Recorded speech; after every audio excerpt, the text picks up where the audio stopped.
नमस्ते साथियों।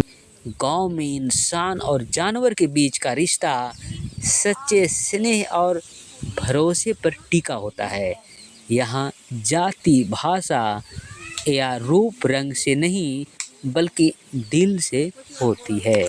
गांव के पालतू कुत्ते की मासूम दोस्ती। छोटे से गांव में बच्चों की पाठशाला खुले आसमान के नीचे पेड़ की छांव में चल रही थी। बच्चे अपनी किताबों में डूबे हुए थे कि तभी गांव का एक पालतू कुत्ता खुशी खुशी वहां आ पहुंचा। उसकी पूंछ हिल रही थी, आंखों में चमक थी। हेलो कहने लगा। कभी अपने पंजे से किसी बच्चा का हाथ छूता तो कभी हल्के से पांव उठाकर हाथ मिलाने जैसा इशारा करता। बच्चे हंसते, उसके साथ खेलते, फिर पढ़ाई में लौट जाते। मैं शिव प्रसाद और बुद्धरत्न मगध विश्वविद्यालय शोध छात्र, बोध गया, बिहार से।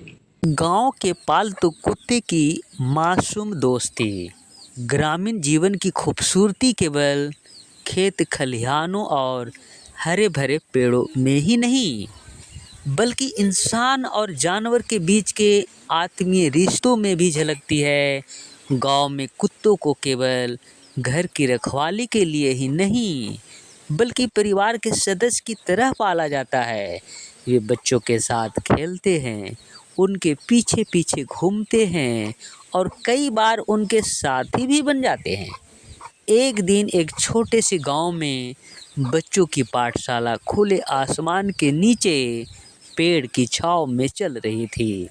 बच्चे अपनी किताबों में डूबे हुए थे कि तभी गांव का एक पालतू कुत्ता खुशी खुशी वहां आ पहुंचा।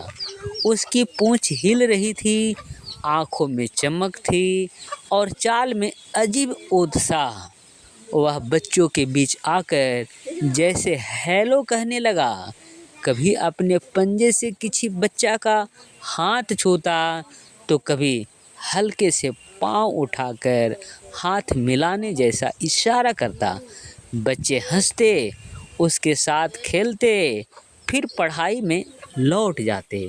यह नज़ारा न सिर्फ मासूमियत और प्रेम का उदाहरण था बल्कि इस बात का भी प्रमाण था कि गांव में इंसान और जानवर के बीच का रिश्ता सच्चे स्नेह और भरोसे पर टिका होता है। यहाँ जाति, भाषा या रूप रंग से नहीं बल्कि दिल से होती है। तो ये वीडियो देखने के बाद आपको दिलो दिमाग में जो बातें आ रही है उसे आप प्रतिक्रिया या क्रिया के रूप में कमेंट बॉक्स में अवश्य लिखें। बेहतर और व्यापक बनाने के लिए आपके जहन पर कोई आइडिया है तो उसे भी आप शेयर कर सकते हैं। यदि यह वीडियो आपको अच्छा लगता है तो इसको आप भिन्न भिन्न ग्रुपों में शेयर करें, लाइक करें और कमेंट अवश्य करें। इसी के साथ आप तमाम लोगों को मेरी ओर से बहुत बहुत धन्यवाद। साधुवाद।